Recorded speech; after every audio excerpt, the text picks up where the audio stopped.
വിളിയുള്ളവനെ ഒതുക്കാനൊക്കത്തില്ല കേട്ടോ. മോശ വിളിയുള്ളവനായിരുന്നു. മാതാപിതാക്കളൊന്ന് ഒളിച്ചു വെക്കാൻ നോക്കി. അതിനെന്താ പറഞ്ഞ 3 മാസം കഴിഞ്ഞ് മോശയെ ഒളിച്ചു വെക്കാൻ കഴിയാതെ വന്നു.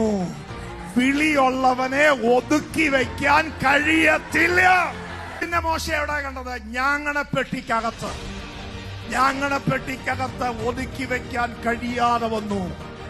ഫറവോന്റെ പുത്രിയുടെ കൊട്ടാരത്തിനകത്ത് അവൻ കയറി. എന്നാൽ കൊട്ടാരത്തിന് അവനെ ഒതുക്കി വെക്കാൻ കഴിയാതെ വന്നു. അവൻ രംഗത്തിറങ്ങി.